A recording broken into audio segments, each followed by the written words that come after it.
നമസ്കാരം, പുതിയ വീഡിയോയിലേക്ക് സ്വാഗതം. ഇന്നത്തെ അന്തരീക്ഷത്തിൽ കൂടുതൽ ആനുകാലിക പ്രസക്തിയുള്ള ഒരു കേന്ദ്രാവിഷ്കൃത പദ്ധതിയാണ് PM ശ്രീ.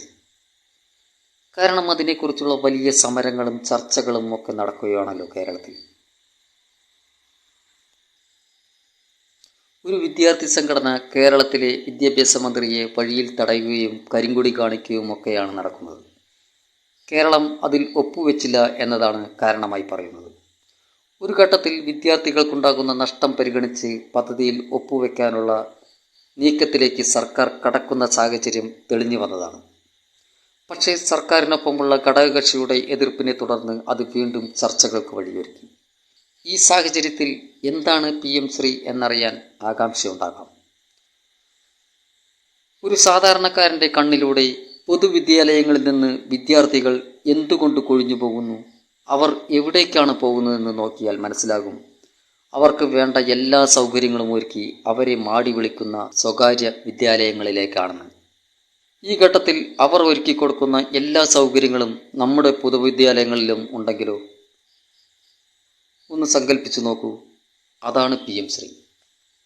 PM ശ്രീ എന്നത് പ്രധാനമന്ത്രി സ്കൂൾ ഫോർ റൈസിംഗ് ഇന്ത്യ എന്നതിൻ്റെ ചുരുക്കപ്പേരാണ്.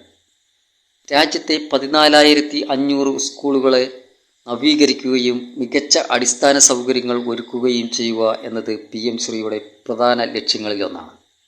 പക്ഷേ 2020 ദേശീയ വിദ്യാഭ്യാസ നയത്തിൻ്റെ ചുവട് പിടിച്ചുള്ളതാണ് ഈ പദ്ധതി എന്നതാണ് കേരളത്തെ പദ്ധതിയിൽ ഒപ്പുവെക്കുന്നതിൽ നിന്ന് പിന്നോട്ടടിക്കുന്നതെന്നാണ് വിലയിരുത്തൽ. സംശയങ്ങൾ പലതാണ്.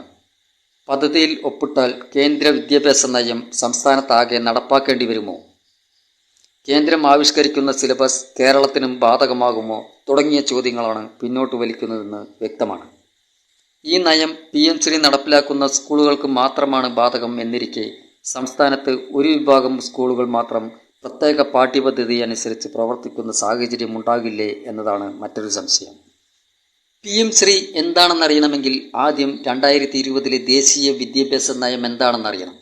പെട്ടെന്ന് അതിലേക്കൊന്ന് എത്തി നോക്കാം. 1986 ദേശീയ വിദ്യാഭ്യാസ നയത്തിന് പകരമായാണ് പുതിയ വിദ്യാഭ്യാസ നയം അവതരിപ്പിച്ചത്. പഴഞ്ചൻ വിദ്യാഭ്യാസ രീതികളുടെ പൊളിച്ചെഴുത്തിലും അധ്യയനത്തിൻ്റെയും അധ്യാപനത്തിൻ്റെയും മേഖലകളിൽ വലിയ മാറ്റങ്ങൾ സൃഷ്ടിക്കാൻ കഴിയുന്ന തരത്തിലാണ് പുതിയ വിദ്യാഭ്യാസ നയം ആവിഷ്കരിച്ചിരിക്കുന്നത്. എല്ലാവർക്കും വിദ്യാഭ്യാസം ലഭ്യമാക്കുക എന്ന ലക്ഷ്യത്തോടെ നടപ്പിലാക്കുന്ന വിദ്യാഭ്യാസ നയത്തിൽ പ്രീ പ്രൈമറി വിദ്യാഭ്യാസം മുതൽ ഉന്നത വിദ്യാഭ്യാസം വരെയുള്ള കാര്യങ്ങൾ ഉൾപ്പെടുന്നു.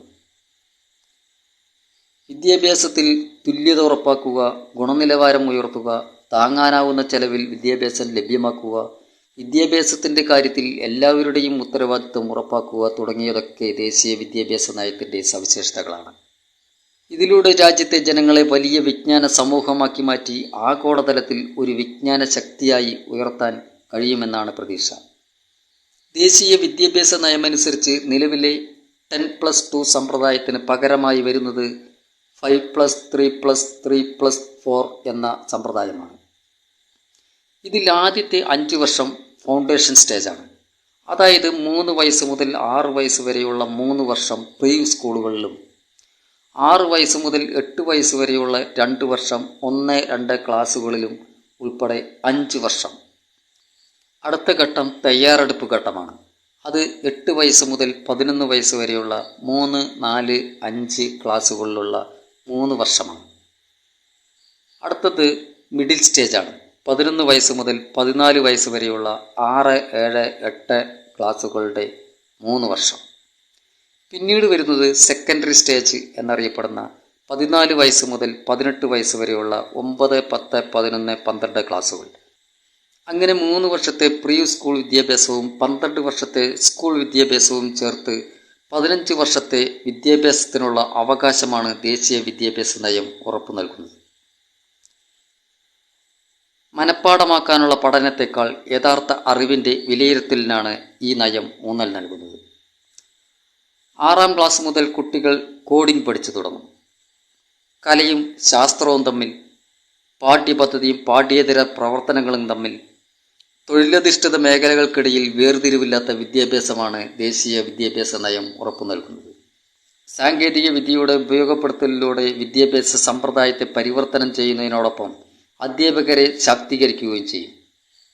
വിവിധ അംഗീകൃത ഉന്നത വിദ്യാഭ്യാസ സ്ഥാപനങ്ങളിൽ നിന്ന് നേടിയ അക്കാദമിക് ക്രെഡിറ്റുകൾ ഡിജിറ്റലായി ശേഖരിക്കുന്ന ഒരു അക്കാദമിക് ബാങ്ക് ഓഫ് ക്രെഡിറ്റ് ഉണ്ടായിരിക്കും.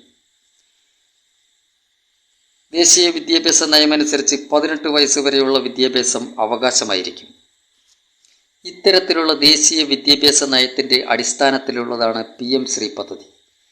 PM ശ്രീ പദ്ധതിയിൽ ഒപ്പിടാൻ ചില സംസ്ഥാനങ്ങൾ വിമുഖത കാണിക്കുന്നതിലൂടെ നഷ്ടമാകുന്നത് കുട്ടികൾക്കാണെന്നാണ് വിദഗ്ധർ വിലയിരുത്തുന്നത്. PM ശ്രീ നടപ്പാക്കുന്ന പൊതുവിദ്യാലയങ്ങളുടെ അടിസ്ഥാന സൗകര്യങ്ങൾ ഉറപ്പാക്കി കൂടുതൽ സ്മാർട്ടാക്കി മറ്റു വിദ്യാലയങ്ങൾക്ക് മാതൃകയാക്കേണ്ടതാണ്. പദ്ധതിയുടെ 66% വിഹിതവും വഹിക്കുന്നത് കേന്ദ്ര സർക്കാരാണ്. ഒരു ബ്ലോക്ക് റിസർച്ച് സെൻ്ററിൻ്റെ കീഴിൽ വരുന്ന 2 സ്കൂളുകളെയാണ് തിരഞ്ഞെടുക്കുക. Solar panel, nutrition garden, organic farm തുടങ്ങിയ കാര്യങ്ങളെല്ലാം PM ശ്രീ സ്കൂളുകളുടെ പ്രത്യേകതയാണ്. PM ശ്രീ സ്കൂളുകളിൽ മാനസിക ശാരീരിക ആരോഗ്യം ഉറപ്പാക്കുന്നതിനോടൊപ്പം വ്യക്തിത്വ വികാസത്തിലും നൈപുണ്യ വികാസത്തിലും ഊന്നൽ നൽകും. 20 ലക്ഷത്തിലധികം വിദ്യാർത്ഥികൾക്ക് പ്രയോജനം ലഭിക്കുന്ന PM ശ്രീ പദ്ധതി 2022-23 മുതൽ 2026-27 വരെയുള്ള 5 വർഷത്തിനുള്ളിൽ നടപ്പാക്കാനാണ് ലക്ഷ്യമിടുന്നത്. PM ശ്രീയിലൂടെ വിദ്യാർത്ഥികളെ ഏകീകൃതവും സമഗ്രവുമായ വ്യക്തിത്വമുള്ളവരാക്കി വളർത്താൻ കഴിയുമെന്നാണ് വിലയിരുത്തൽ. ഓരോ ക്ലാസ്സിലെയും ഓരോ വിദ്യാർത്ഥിയുടെയും പഠന നിലവാരം പരിശോധിച്ച് എല്ലാ തലത്തിലുമുള്ള വിലയിരുത്തലുകളിലൂടെ മുന്നോട്ട് നയിക്കുന്ന രീതിയാണ് PM ശ്രീയിലൂടെ നടപ്പിലാക്കുന്നത്. രാജ്യത്തെ 14,500 സർക്കാർ സ്കൂളുകളെ PM ശ്രീ പദ്ധതിയിൽ ഉൾപ്പെടുത്തി മാതൃകാ സ്ഥാപനങ്ങളാക്കി ഉയർത്തുമെന്നാണ് കേന്ദ്ര സർക്കാർ പ്രഖ്യാപിച്ചിട്ടുള്ളത്. സ്പോർട്സ്, സയൻസ്, ICT, ആർട്സ് തുടങ്ങിയവയ്ക്കെല്ലാം ഈ പദ്ധതിയിലൂടെ സൗകര്യമൊരുങ്ങും. കൂടാതെ സയൻസ്, ഗണിതം, സംഗീതം, നൃത്തം തുടങ്ങിയവയ്ക്കെല്ലാം പ്രത്യേകം സർക്കിളുകളുണ്ടായിരിക്കും. ശിശു സൗഹൃദ ഫർണിച്ചറുകൾ, ഔട്ട്ഡോർ കളിസാമഗ്രികൾ, കൃഷിയെ പ്രോത്സാഹിപ്പിക്കുന്ന പഠനരീതി, പരിസ്ഥിതി സംരക്ഷണവുമായി ബന്ധപ്പെട്ട പഠനങ്ങൾ, അതുപോലെ പ്ലാസ്റ്റിക് വിമുക്തം, ജലസംരക്ഷണവും വിളവെടുപ്പും തുടങ്ങിയ വിഷയങ്ങളിലുള്ള പഠനങ്ങൾ തുടങ്ങിയവയൊക്കെ PM ശ്രീ സ്കൂളുകളുടെ പ്രത്യേകതകളാണ്. PM ശ്രീയിൽ ഉൾപ്പെട്ട ഓരോ സ്കൂളും ഹരിത വിദ്യാലയങ്ങളായി മാറും. എഴുതാപ്പുറം വായിക്കുക എന്നത് നമ്മുടെ ഒരു പൊതു സ്വഭാവമാണ്. അതാണോ ഇവിടെ സംഭവിക്കുന്നതെന്ന് സംശയിക്കേണ്ടിയിരിക്കുന്നു. അങ്ങനെ ചിന്തിച്ച് പല സമരങ്ങൾക്കും സാക്ഷ്യം വഹിച്ചിട്ടുള്ള നാടാണ് നമ്മുടേത്. ഉദാഹരണത്തിന് വിദ്യാഭ്യാസ മേഖലയിലെ സ്വകാര്യവൽക്കരണം, സ്വകാര്യ മെഡിക്കൽ കോളേജ്, കമ്പ്യൂട്ടർ, ട്രാക്ടർ, സ്വകാര്യ പങ്കാളിത്തത്തോടെയുള്ള പ്രൊജക്റ്റുകൾ തുടങ്ങിയവയുടെ എല്ലാം ചരിത്രം ചികഞ്ഞു നോക്കിയാൽ അതിനെ പിന്നോട്ടടിക്കാനുള്ള രീതിയിലുള്ള ഒരുപാട് സമരങ്ങൾ നമുക്ക് കാണാൻ കഴിയും. അതൊക്കെ ഇന്നെവിടെ എത്തി നിൽക്കുന്നു, അതിന് നേതൃത്വം കൊടുത്തവർ ഇന്നെവിടെ എത്തി നിൽക്കുന്നു എന്നും പരിശോധിച്ചാൽ കാര്യം മനസ്സിലാകും. അതിന് ഏറ്റവും വലിയ ഉദാഹരണമാണ് വിഴിഞ്ഞം പോർട്ട്. ചർച്ചകൾ നടക്കട്ടെ. അവസാനം കേരളവും PM ശ്രീയിൽ ഒപ്പുവെക്കുമെന്ന പ്രതീക്ഷയോടെ നമുക്ക് കാത്തിരിക്കാം. വീണ്ടും മറ്റൊരു കണ്ടന്റുമായി അടുത്ത വീഡിയോ.